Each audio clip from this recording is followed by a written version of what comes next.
Je suis très heureuse de te retrouver pour cet astro-oracle de la semaine du 12 au 17 décembre.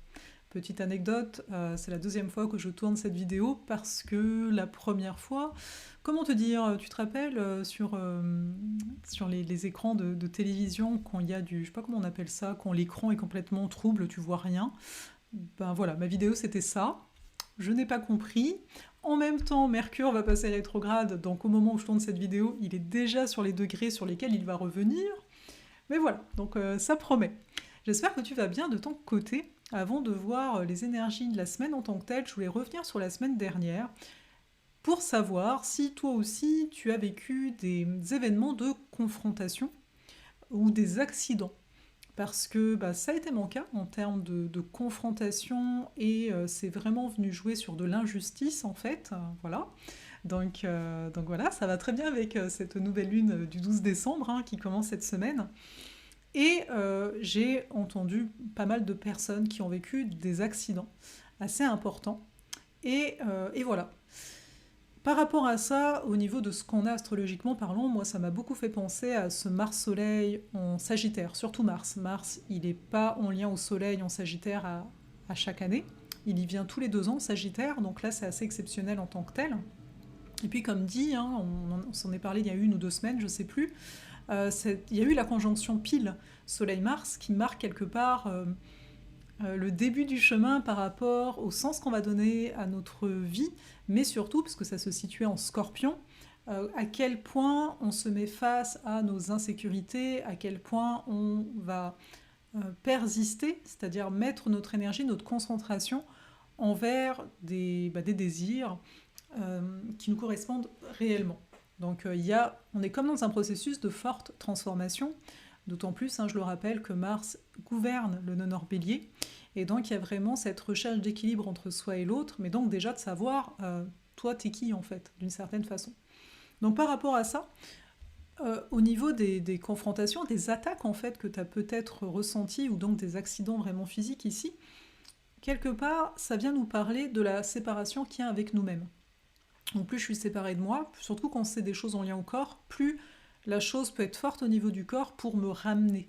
Mais ramener comment? On est période Sagittaire, ramener dans une vie qui a plus de sens en fait par rapport à soi. Donc ça, c'est déjà une chose.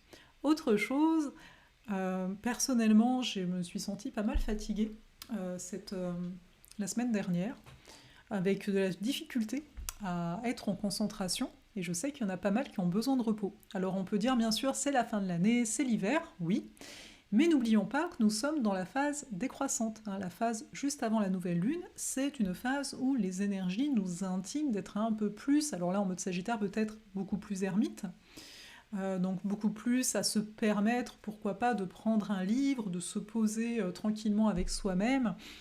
Et il y a une recherche forte d'évasion, parce qu'il y a le carré avec Neptune qui était déjà présent et qui va l'être cette semaine. Donc voilà, c'est juste pour faire un petit état des lieux, tu me diras comment toi tu te sens par rapport à tout ça. Et voici.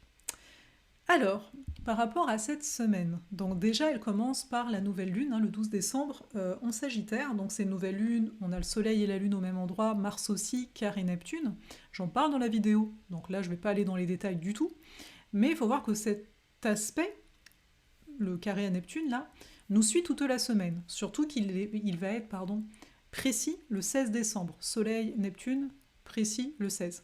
Donc ça va vraiment être présent là.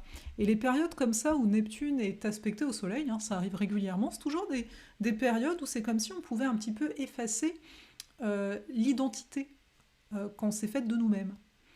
Et là, le but d'effacer l'identité qu'on s'est faite de nous-mêmes, c'est pour ouvrir des espaces qu'on n'ouvrirait pas dans d'autres contextes. Sauf que, qu'est-ce qui se passe? Pourquoi on peut quand même avoir une tendance à la fuite, à pas faire ce que l'on doit faire, à peut-être même nous mettre en difficulté en ne faisant pas ce qu'il faut faire? Parce que Vénus, elle, maîtresse du nœud sud, elle est passée en Scorpion la semaine dernière. Donc là, elle est en Scorpion en parallèle, hein, toujours. Donc c'est bon à noter, parce qu'on peut être face à ce qui nous fait peur.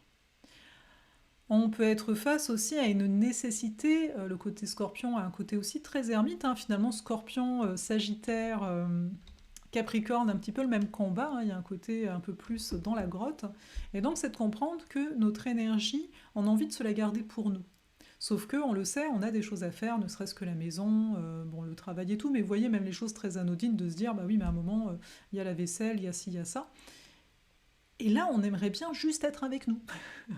Et laisser de côté tout ça. Vous allez peut-être me dire, bah, tout le temps, peut-être que vous avez cette envie-là, mais là, ça demande encore plus d'énergie. Surtout que Vénus, elle est en lien en Scorpion, donc c'est au niveau du relationnel.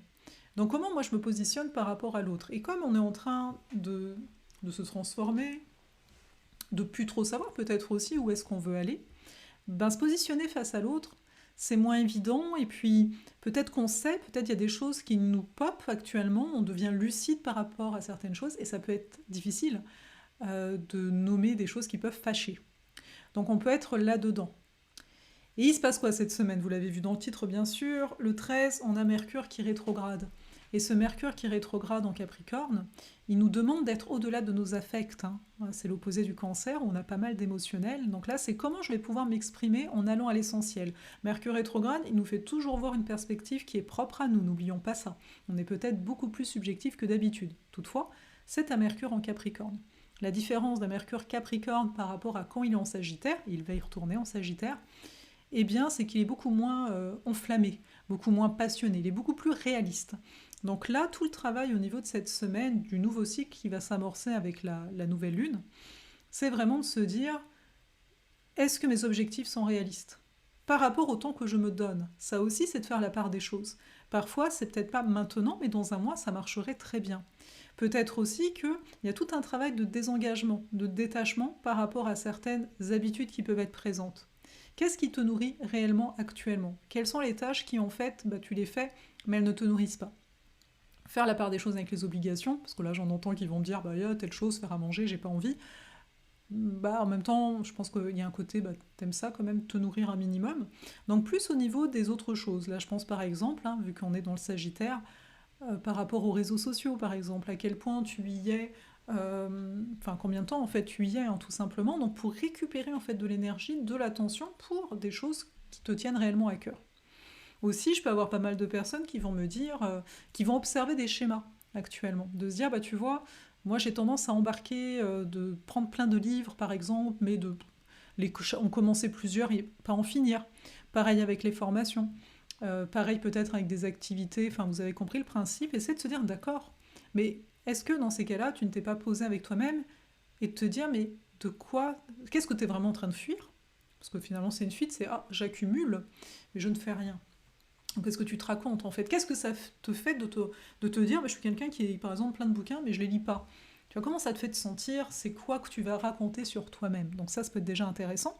Et à partir de là, c'est commencer à se dire, mais oui, mais je dois apprendre à faire des choix en fait. Et arrêter de me... déjà peut-être admettre aussi que je me sens en insécurité, que je me sens pas nourrie. C'est là, je pense, notamment au niveau de la connaissance, hein, qu'on a beaucoup de bouquins, qu'on va prendre beaucoup de formations et qu'on les suit pas, hein, parce que si on les suit, bah voilà. C'est de se dire, mais qu'est-ce que j'essaye de combler coûte que coûte, et qu'est-ce que j'ai peut-être peur de manquer aussi. Et à quoi, autre question, bah pendant que je fais pas ces formations, qu'est-ce que je suis en train de faire? Donc parce que, tu sais, des fois on peut peut-être prendre des bouquins en se disant, ah, ça va être le moment à moi de lire ce livre, et en fait t'as pas le temps. Mais en fait, c'est pas tant que t'as pas le temps, c'est que tu prends pas le temps parce que, et après, il y a de fortes chances qu'une part de toi te dit, mais c'est normal de faire ça comme ça. Mais parce que tu vas prendre le temps, par contre, pour faire ton ménage, tu vas prendre le temps pour préparer à manger pour tout le monde, tu vas prendre le temps pour voir des amis dès qu'ils t'appellent, mais tu ne vas pas prendre le temps. Là, c'est comme s'il y a un désir, justement. Voilà, le bouquin, il est là. Mais voilà, il n'est pas poursuivi. Et peut-être pourquoi c'est si difficile aussi d'aller, par exemple, c'est toujours le même exemple, mais prendre ce bouquin, c'est parce que t'es pas habitué à te faire passer en premier. C'est un exemple, ça veut pas dire que c'est ça, mais c'est vraiment un moment d'être sincère avec nous-mêmes. Et peut-être que t'es pas habitué à faire ça parce que tu as peur qu'on te tombe dessus et qu'on te dit mais t'as pas fait ci, c'est à toi de le faire. Et pourquoi? Mercure en rétrograde en Capricorne, il va nous demander de revoir nos règles pour nous-mêmes et par rapport à l'autre automatiquement. Donc on rentre là-dedans. Donc ça, pour moi, c'est mon plus grand point, hein, de prendre conscience de ça. Voilà, est-ce que des fois je fais pas certaines choses parce que bah, je suis juste pas habituée à me faire passer en premier? Et même si je passe à l'action, ben je fais pas les choses parce qu'en fait reste que bah non, tu mérites pas de passer en premier, dans le fond, dans ton esprit, quelque part, dans ton inconscient. Donc déjà ça. Ensuite, au niveau de la semaine, hein, c'est à peu près tout dans l'ensemble, c'est parce que je parle beaucoup plus dans la vidéo de nouvelle lune. Et là, en fait, si tu veux en savoir plus au niveau du reste du mois de décembre, même si oui, on se retrouve à chaque semaine, hein, parce que certains doivent peut-être se demander, mais astrosophale, oui, je parle de ça, mais c'est normal, hein, c'est pour moi, voilà, c'est la grande aventure qui s'annonce. Euh, de se dire, mais chaque semaine, tu nous parles des énergies, donc bon, ton calendrier astrolunaire, à quoi il va nous servir? Bah, il sert pour justement prendre le temps avec soi. Il sert parce que je donne des informations beaucoup plus précises, c'est par écrit, c'est pas le même travail, les choses sont pas dites pareil, tu peux y revenir à tout instant, tu peux même te l'imprimer, il est super beau, tu peux même te l'imprimer, voilà, si tu as envie d'avoir du papier en tant que tel. Et puis au-delà de ça, on se retrouve pour poser nos intentions à chaque nouvelle lune. Et poser les intentions, c'est passer par cette capacité qu'on a tous de visualisation, mais surtout d'ancrage dans le corps. Parce que souvent, c'est quelque chose qu'on fait pas. Après, en fonction de chacun, voilà. Il n'y a pas une façon de faire, mais en tout cas, c'est on va dire une façon que j'applique et que donc on va le faire tous ensemble. Donc ça amplifie aussi cette affaire-là. Des fois, tu penses que c'est telle intention, c'est telle chose qui, ce mois-là, est important pour toi. Et quand tu sais creuser, tu te rends compte que non. Ça résonnait pas, donc peut-être pour ça, ça ne se manifestait pas non plus. Donc à chaque mois, on fait ça dans Astrosophale. Au-delà aussi du fait que je vais pouvoir regarder ta carte du ciel à chacune de nos rencontres et répondre à ta problématique, ton questionnement. Voilà, et ça va bien sûr tourner en fonction du nombre de participants. Et je le nomme en fait que c'est évolutif, parce que voilà, en fonction de combien on est, mon but c'est vraiment de nourrir cet espace et de vraiment amener un soutien pendant toute l'année 2024. Il y aura aussi des choses que j'ai pas citées. Voilà, pour moi, c'est vraiment un endroit que je vais pouvoir chouchouter en fait, tout simplement. Et j'avais envie d'un endroit où justement, c'est pas comme les réseaux, tu vois. Il n'y a pas 36 000 choses. Alors bien sûr, tu as accès à plein de formations et compagnie d'entrée de jeu, mais tu as un an en fait. Voilà, tu vas à ton rythme, tu fais comme toi tu veux. T'as pas envie d'être là au direct, tu peux regarder en replay et tu auras pu me poser ta question en parallèle aussi. Enfin voilà, donc j'en parle parce que l'air de rien, c'est jusqu'au 21 décembre pour s'inscrire. Et d'ailleurs, le 21, il y a les portes de Janus. Donc ça, on va parler du solstice d'hiver, on va célébrer ça ensemble. Il y aura un soin à cette occasion. Pour les membres d'Astrosophale, ce sera inclus. Et si tu as envie de venir sans être membre, c'est possible aussi. Donc je mettrai tous les liens là.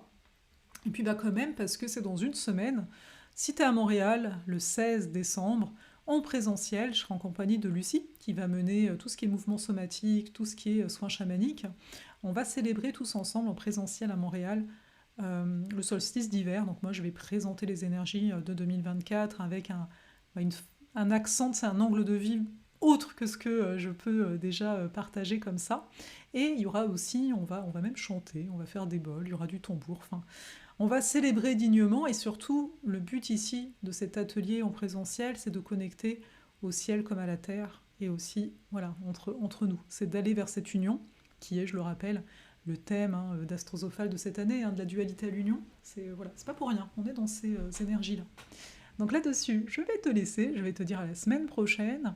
Et encore une fois, j'espère que tu vas bien. Donne-moi de tes nouvelles en commentaire.